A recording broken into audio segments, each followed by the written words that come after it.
Horizon Gents, one Lucy reaction, and this is China's insane plan to dig a canal across the Balkans for the channel RealLifeLore. The Balkans? How can China dig a canal across the Balkans? Oh, I guess, alright. Gonna have agreement with the countries there because of the trade thing. Yeah, okay, I understand. This is the channel RealLifeLore. I wrote quite a few RealLifeLore videos already. If you haven't seen them, check out the cards. There's a playlist recruiter for it. RealLifeLore reactions, something like that. There's lots of time upload videos, more than 3 videos in 24 hours. So lots of videos, nobody gets notification off. So I guess check the playlist or check the link in the description and check the videos there. Who knows? You might some of them. And yeah, let's watch this one. This video is made possible by CuriosityStream. Get the CuriosityStream Nebula Bundle deal currently on sale for just over $1 a month at curiositystream.com/realliflore. China is on the rise, and has been for the last several decades. Economically speaking, even just half a century ago in the early 1970s, the Chinese GDP per capita was on a par with Mali and Haiti at just over $100, while today it has surpassed countries like Russia and is over $10,000, a 100-fold increase. Further, the economy in total ranks second in the world behind only the United States in terms of overall nominal GDP. This incredible increase in the Chinese economy has brought about unprecedented levels of prosperity and new economic visions, such as the Belt and Road Initiative. First freight train from China to UK, Yaowu to London, January 20th. Oh, this is ridiculous.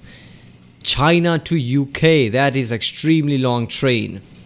Like I said, there are lots of people, like I said in some past video, there are people who go from India, from I guess, like I said, Burma, then from China to all the way to London, drive there with cars. That takes weeks. That's a ridiculous long drive. I've seen some of the videos. It's a ridiculously long drive. So this is train from China to UK,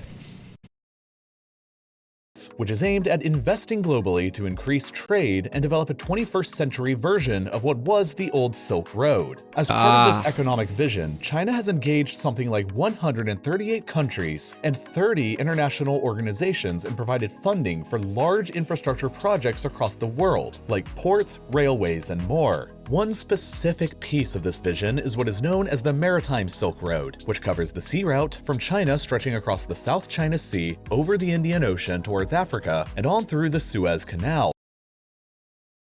Yeah, okay. Yeah, people just get surprised that, the level of success China is seeing and the level of projects China is doing. People are surprised by that. But this also reminds me, yeah, China used to have a Silk Road that, crossed the long distances. So is this really surprising? I mean, yeah.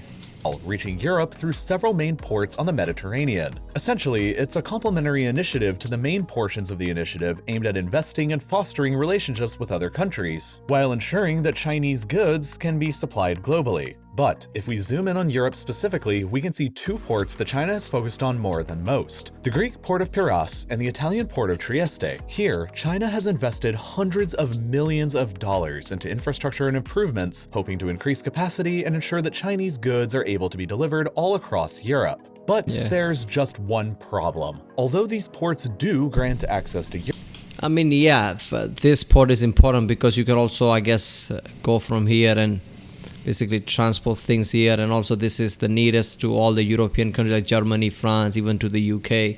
So yeah, these are pretty important ports. Europe, it's still a very long truck or train ride across the continent from them to reach other major cities and towns. Not to mention that trucks and trains are not nearly as efficient as boats, and neither are planes for that matter. Of course, if you do wish to continue sailing by ship to reach the rest of Europe, geography does offer you another option, but it does require a slight detour. Rather than heading straight inland towards the heart of Europe through a port like Trieste, your ships may instead turn east through the Turkish Straits, passing through the Dardanelles, and on through the Bosphorus before entering the Black Sea. From here, ships There's a canal here that could pass it through. Continue sailing up along the coast and into the mouth of the Danube River, which will grant your ships access to much of Europe through cities like Belgrade, Budapest, Vienna, and Regensburg. Further, with the completion of the Rhine-Danube Canal in the early 1990s, ships You can take your big cargo ships from this river I didn't know that you can do that. Can move along this route even further than before and reach all the way up to the North Sea if desired, with access to Europe's largest port in Rotterdam.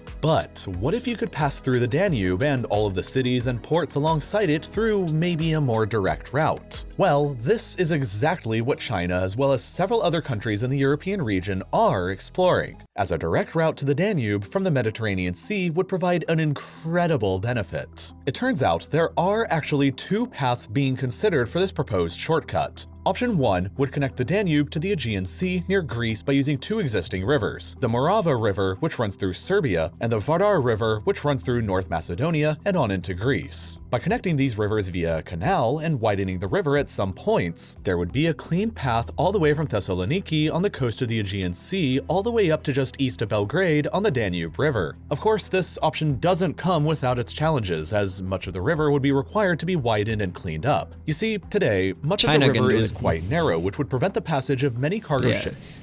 Look, the title is China's insane plan to dig a canal across the Balkan, but it's China, so it's not really insane. I mean, they built I guess multi-story hospital in just few days. 2022 or something days like that. There is a time-lapse video of that in YouTube. That's just ridiculous. So yeah, China can do it. And, according to European canal standards, the minimum depth must be at least 4 meters, and the total width of the canal must be at least 28 meters. Meaning that although this route could make use of the existing rivers, there would still be a lot of work to do to allow full-on cargo ships to pass through. In a similar manner, option 2 would be to connect the Danube through to the Adriatic Sea near Venice. This route, although still being considered, is admittedly a I like the comment somebody made. To demonstrate our political power, I saw this country in half. Yeah, that is true, isn't it? Bit tougher to traverse from a geography standpoint. The proposed channel would run up through the northern part of Italy and connect through the Austrian Alps via an 88-kilometer long tunnel that would then pass through Germany up through to near Passau, where access to the Danube would be granted. This route, like the previous one, would be approximately 700 kilometers in length and make use of smaller existing rivers stemming from the Austrian Alps. However, being that this route would require an extremely long tunnel, 88 kilometers long, it would be incredibly difficult. But it, like the Okay, a cargo ship from the river going inside a tunnel? How'd that look? What the vision would be? Whenever this gets built, I hope somebody takes a camera into that, because that would be an epic scene, this cargo ship passing through a tunnel like that.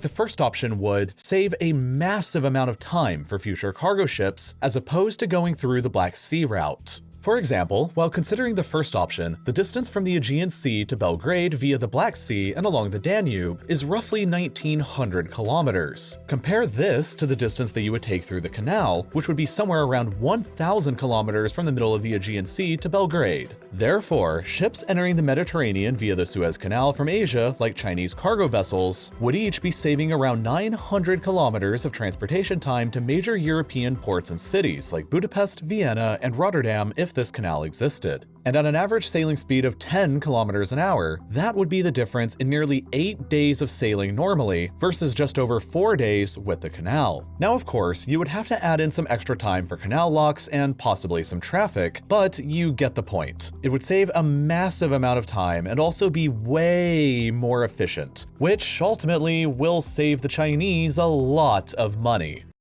Not just Chinese, man. Business is two-way trip. Even the Europeans would save money because, if this is easier, China would basically, I guess, shave off some cost here and there and also ask for less money. So, I don't know, overall people profit since it's more efficient. On the average, a European Class 5 barge with a length of 109 meters and a width of 11.4 meters can transport about 2,000 tons of goods at a time. In order to transport that same amount of goods over land, you'd either need 82 trucks or 42 train cars. Boats and barges are simply more efficient than any land-based transportation method. They require significantly less crew to operate, take up way less resources, and are much more environmentally friendly too. And while you might think, why hasn't this been thought of sooner? Well, it actually has. You see, the origins of connecting the Danube to the Mediterranean in this fashion can be traced all the way back to the 1840s, when the idea was originally discussed. In 1907, the United States actually established an engineering commission to perform a study of the proposed paths that could connect the Danube to the Mediterranean and determine if a canal could be reasonably built. But after a few, let's say, turbulent geopolitical events in the area over the course of the 20th century, like the Balkan Wars of 1912 and 1913, the First World War, the collapse of the Ottoman Empire, the Second World War, the Cold War, the collapse of Yugoslavia, and the Yugoslav Wars of the 1990s, the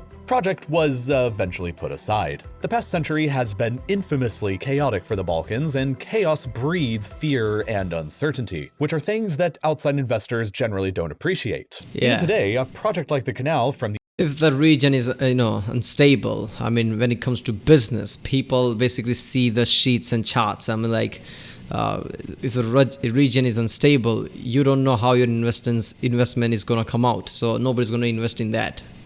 The Aegean up to Belgrade would be complicated by numerous modern geopolitical factors. For example, the first option for a canal would have to begin in Greece, an EU member state, and run through North Macedonia and Serbia before entering the Danube, both of whom are non-EU member states. Serbia's relationship with Kosovo has been the primary factor in them never being able to join the European Union, while historically both Greece and Bulgaria have blocked North Macedonia from being able to join either. Would all of these countries be capable of working together to build one of Europe's largest canals? And further on, how would Turkey feel about all of this?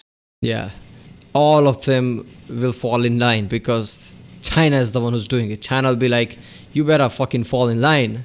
So yeah, they will. For thousands of years now, the city of Istanbul, and previously Constantinople, has been located at one of the most strategic locations on the planet at the entry point between the Black and Mediterranean seas, which has given the city, and whoever controls it, immense power and influence over both regional That's why Constantinople was such a big thing. And world affairs. If the Chinese helped to fund a canal from the Danube to the Aegean, it would effectively give ships moving between the seas or between the Danube and the Mediterranean an easy way to circumvent the Bosphorus for the first time in human history, and radically alter the geopolitical reality of the area forever. It would inevitably diminish the strategic location of Istanbul, and as a consequence, Turkey might not end up being too happy about it. However, as China looks to expand her influence abroad and influence in global geopolitics, we can expect high-dollar infrastructure projects like this to happen some way or another at some point in the future. And despite the project's projected $20 billion price tag, it wouldn't be too surprising seeing the thing actually get built anyway sometime in the next few decades, since the project is both technically feasible with modern technology and certainly economically justifiable from the Chinese and probably European perspectives too. If it has a clear-cut profit like that, no way anything's getting in the way. You can't stop progress like that, so this is happening. It may be the best time since 1907 to look at altering the geography of the Balkans for economic gain. And it's definitely the best time in history to look into buying the Nebula Curiosity Stream bundle too. As you probably know by now, Nebula is absolutely... Yeah, people, go to curiositystream.com/RealLifeLore and support this channel, or go to the link in the description with the original video page, and from there click on the link. Yeah, I mean, China is, I guess, too big by now. Alright, I mean, people don't realize that, or maybe they do. China is already way too big, alright, way too huge. So China can do this. If China can build a multi-story hospital like that in just days, which I don't even process how the hell did they do that. But if they can do that, sure, they can do anything. There is no such thing as insane plan when it comes to China. Any insane plan is just normal plan. When it comes to China, they can do it. Alright, people, that was the video from RealLifeLore. If you like my reaction to food, like and subscribe, check out the Rick and there's a link in the description, check out the cast playlist, check out the end cards, and I'll see you next time.